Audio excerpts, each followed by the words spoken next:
Assalamualaikum warahmatullahi wabarakatuh. Halo CSNDU, perkenalkan nama saya Reisha Mutiara Darmawan. Hari ini kami ingin berbincang-bincang mengenai pemilihan ketua OSIS periode 2023-2024. Nah, di samping saya ini ada tamu spesial loh. Kalian mau tahu nggak? Boleh dong kamu kenalin ke teman-teman CSNDU. Oke. Halo semuanya. Perkenalkan nama saya Krizandi Syoda Putra, kelas 81. Saya adalah calon ketua OSIS periode 2023 sampai 2024, nomor urut ketiga. Halo Krizandi, gimana kabar kamu? Kabar saya sehat-sehat. Untuk kesibukan kamu sendiri sehari-hari ini ada apa aja sih? Presentasi, ulangan, dan lain-lain. Berarti selain dari pelajaran tuh ada apa? Ekstrakurikuler atau kegiatan di luar sekolah, di rumah gitu mungkin? Tidak ada. Nggak ada. Oke. Waktu kamu kepilih nih jadi calon ketua OSIS, rasanya gimana tuh? Senang karena emang dipilih berarti mampu. Nah, kalau misalkan sudah dipilih, saya tidak akan mengecewakan. Oke, berarti kamu perasaannya tuh seneng ya waktu Ya, kepilih jadi calon ketua OSIS. Ya. Nah, kan kalau kamu jadi calon ketua OSIS punya visi misi tersendiri itu. Ya, betul. Boleh dong kamu jabarin ke teman-teman CSNDU, apa sih visi misi kamu sebagai calon ketua OSIS? Oke.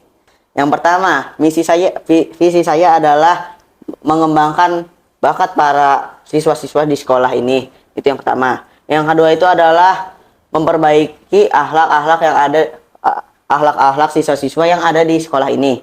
Yang ketiga adalah membuat siswa-siswa di sekolah ini menjadi kompak, sehat, dan juga ceria. Itu visi misi kamu? Betul. Oke. Untuk dari visi misi kamu sendiri nih yang udah kamu jabarkan ke teman-teman CSNDU, pendapat kamu sendiri bisa nggak berjalan dan dilaksanakan dengan baik? Bisa. Sudah pasti bisa karena misi itu ada untuk dijalankan. Oke, udah pasti bisa berjalan dengan baik. Ya, betul. Kalau semisal nanti ada beberapa anggota kamu yang emang kan namanya anggota kan, kamu kepilih jadi ketua OSIS dan anggota kamu nggak cuma 1 atau 2, lebih dari 10 mungkin ya, puluhan. Nah, ada beberapa pendapat atau pemikiran mereka yang berbeda sama kamu, entah itu dari visi misi mereka atau kinerja mereka sendiri.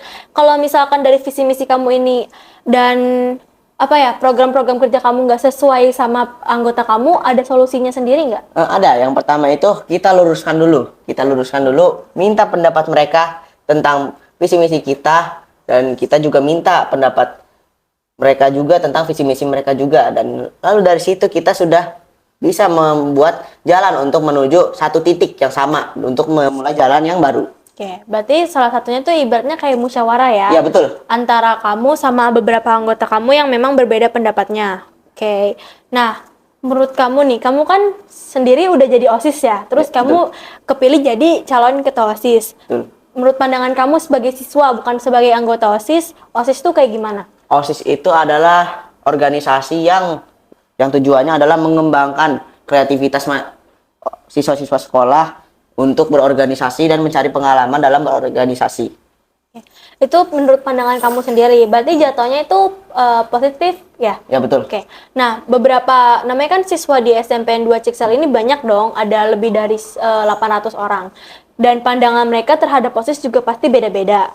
Sedangkan pandangan kamu ke OSIS itu positif. Pasti ada beberapa pandangan siswa-siswi yang negatif tentang OSIS. Ya, betul. Nah, cara kamu buat mensolusikan atau menyelesaikan masalah tersebut agar pandangan negatifnya berkurang? Agar pandangan negatifnya berkurang, kita itu harus membuat mereka itu menjadi senang. Dan cara mereka senang itu adalah memperbanyak event yang emang seru dan juga kreatif, dan mengikuti apa yang mereka mau. Misalnya mereka itu ingin event cosplay. Nah, kita juga ikutin cosplay. Cuman ada aturan tertentu yang harus dilakukan, seperti tetap memakai hijab untuk bagi perempuan dan lain sebagainya. Dan mereka ketika senang, mereka akan mengurangi pandangan mereka dan malah jadi positif. Oke.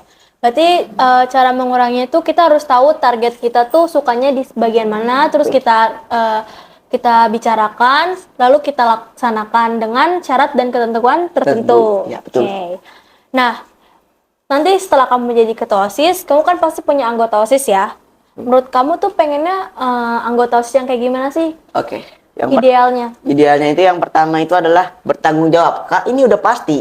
Soalnya setiap OSIS itu harus punya tanggung jawab atas tugas yang mereka diberikan. Nah, yang kedua itu adalah mereka itu disiplin. Jadi mereka itu disiplin ketika kita sudah bilang ada rapat, mereka itu ikut dan tidak bolos tanpa ada alasan yang valid seperti itu. Lalu yang ketiga itu adalah jujur dan juga sering berpendapat. Jadi salah satu jadi anggota OSIS yang ideal itu tanggung jawab. Betul. Kalau semisal ada anggota OSIS kamu yang tidak bertanggung jawab atau lalai dalam kinerjanya, entah itu kinerja menjadi buruk atau apapun itu, kamu punya solusi nggak? Ada. Yang pertama itu adalah solusinya itu kita tanyakan dulu baik-baik. Misalnya takutnya mereka itu ada masalah di ekonomi ataupun keluarga mereka. Takutnya mereka ada masalah personal, masalah keluarga, masalah relationship atau bagaimana. Kita bisa memberi mereka solusi. Insya Allah. Insya Allah, oke. Apalagi kan sekarang banyak nih ya, kamu sebagai anggota OSIS pasti ngerasain namanya masalah-masalah yang ada di organisasi OSIS ataupun pandangan-pandangan siswa-siswi terhadap OSIS. Betul. Yang paling kamu mungkin pandangan buruk yang paling menurut kamu tuh harus dibenerin gitu dari siswa-siswi itu apa? Pandangan yang terburuk yang harus dibenerin itu kalau misal OSIS itu pilih kasih. Pilih kasih. Nah, itu udah banyak banget itu kasusnya. Soalnya kalau yang pilih kasih ini itu biasanya memilih di antara dua. Ini salah satunya itu sahabat. Satunya ini orang yang tidak dikenal. Mereka pasti bakal milih sahabatnya ini. Meskipun dia itu salah.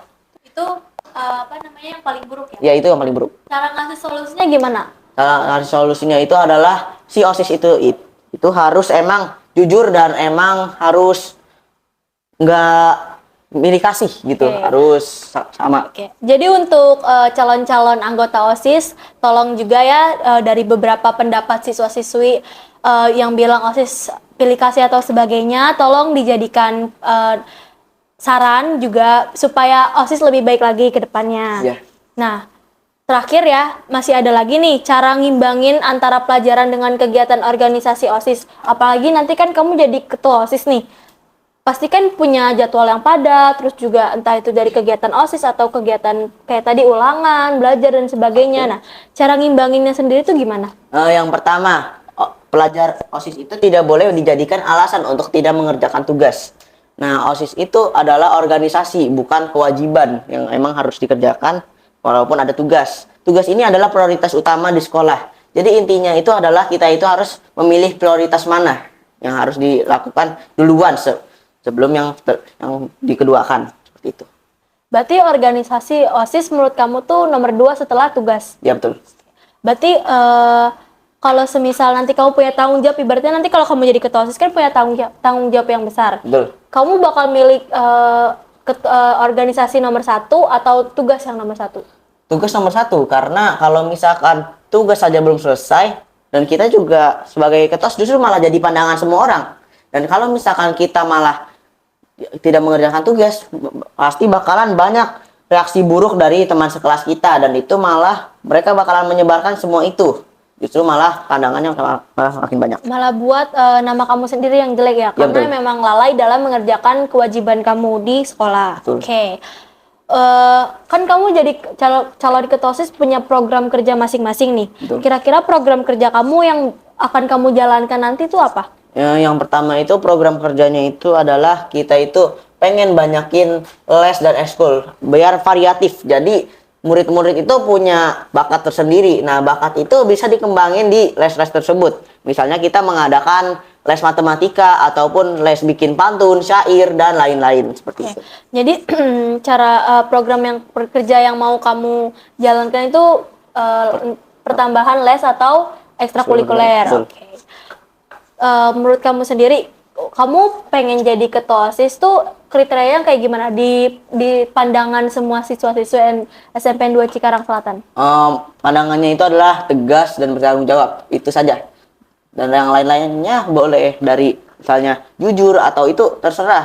Yang penting itu adalah bertanggung jawab. Nah, ini yang paling tegas. Berarti kamu yakin nggak kamu tuh nanti bisa bertanggung jawab nanti waktu kamu semisal menjadi ketua OSIS? Bisa. Oke. Jawaban yang sangat amat tegas ya. Untuk akhir nih, kamu bisa dong kamu memberikan kata-kata untuk meyakinkan warga sekolah untuk bisa yakin dan memilih kamu sebagai kandidat ketua OSIS. Oke, saya punya kata-kata. Apa tuh? Coblos nomor 3 bersama Kriza pasti bisa. Asik. Oke. Sekian dari kami. Jangan lupa coblos pilihan apa yang kalian mau dan jangan ada paksaan sama sekali. Wassalamualaikum warahmatullahi wabarakatuh. Dadah guys.